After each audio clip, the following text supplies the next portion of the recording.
छेलौ प्यार रे यरवा उजार लटहू है घरवा काके जिंदगी अनहरवा ना किन छेलौ प्यार रे यरवा उजार लटहू है घरवा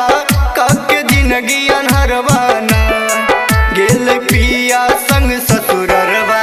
काके जिंदगी अनहरवा ना गेल पिया संग ससुररवा काके जिंदगी अनहरवा ना किन छेलौ प्यार रे यरवा उजार लटहू है घरवा काके जिंदगी अनहरवा ना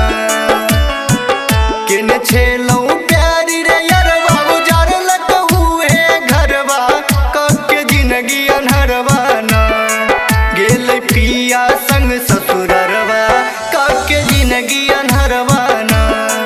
गेल पिया संग ससुररवा काके जिंदगी अनहरवा ना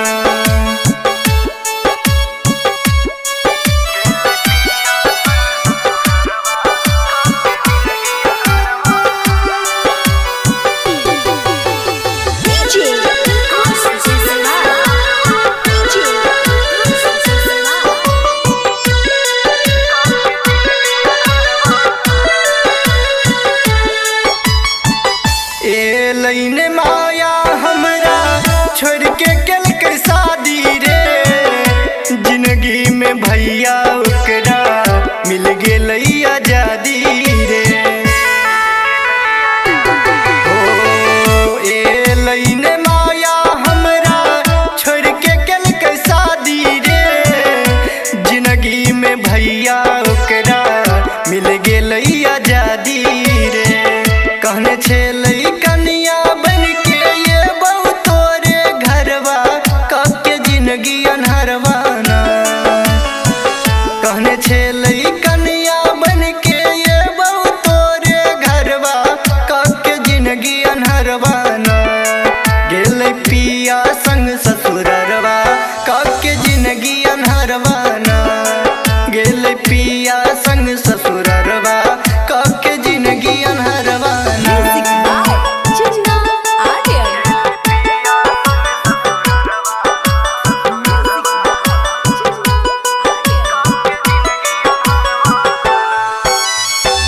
कहे छेलै जे हम दै छेलौ रे आइन के केलौ बड़ गलती हम चिन्ह नहीं पेलौ डाइन के रे भाई रे कहे छेलै जे हम दै छेलौ रे आइन के केलौ बड़ गलती हम चिन्ह नहीं पेलौ डाइन के अब ताई प्यार के नाम से सुन के होई है डरवा काके जिंदगी अनहरवा ना अब ताई प्यार के नाम से सुन के होई है डरवा काके जिंदगी अनहरवा ना गेल पिया संग ससुररवा काके जिंदगी अनहरवा ना गेल पिया संग ससुररवा काके जिंदगी अनहरवा ना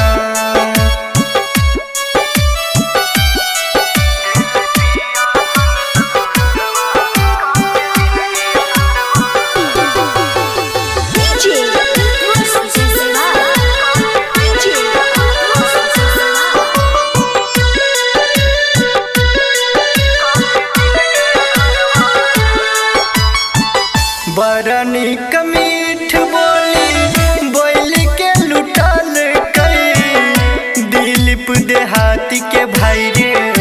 मर जो कहल कई बड़ा निक मीठ बोली बोल के लुटल कई दिलीप देहाती के भाई रे मर जो कहल कई चंदन पर मिला